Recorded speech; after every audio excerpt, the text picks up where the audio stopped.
แสนหาสิหาใส่นอไปแต่งแฟน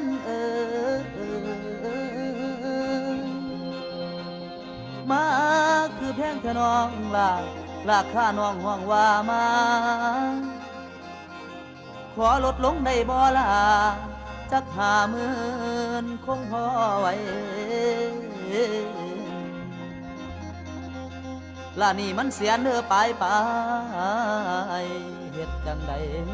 สิหาใดเฮ็ดจังใดสิหาได้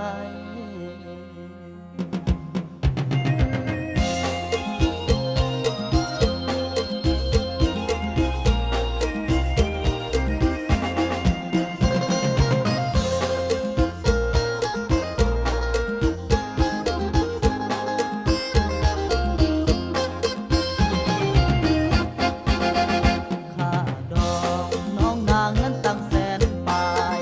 จะหาที่ไหนมาให้นวลน้องการดาค่าแต่งน้องนางนั้นตั้ง150,000ไม่มีปัญญาจะหามาแต่งกับเธอพี่ขอลดลงได้ไหมแก้วตาสัก50,000พี่คงจะพอหาไว้แต่นี่ค่าน้องนั้นมันแพงเกินไปจะหาที่ไหน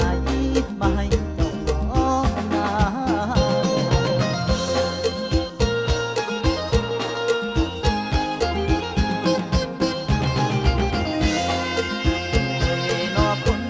นอคนจนเหลือให้สิหาใส่ไปแต่งจนคืออ้ายสิหาใส่ไปแต่งมาแพงหลายฉลาดราคาน้องว่ามา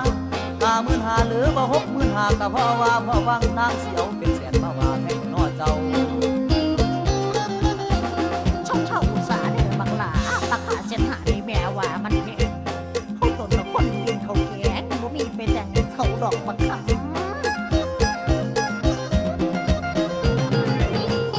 ปานตำไม่ตำต่อพ่อก่อน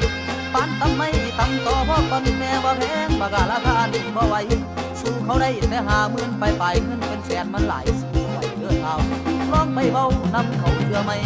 ลองไปเบานำเขาเถื่อไม่ขอเพิ่นลดลงให้พอสิได้แต่งงานยอมหน้าด้านลองเบิ่งอีกทีเฮาก็มีเงินพอไปต่อรองลูกแม่ทิดมีอยู่บ่ทิดมีอยู่บ่คอยมาสู่ขอลูกสาวของเจ้า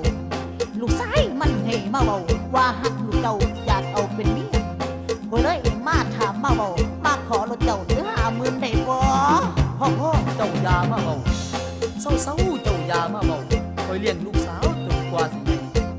มาขอลดได้จังได๋เสียนหาไปคอยขายขาดตัวโอ้ยได้นี่มันลำไรแท้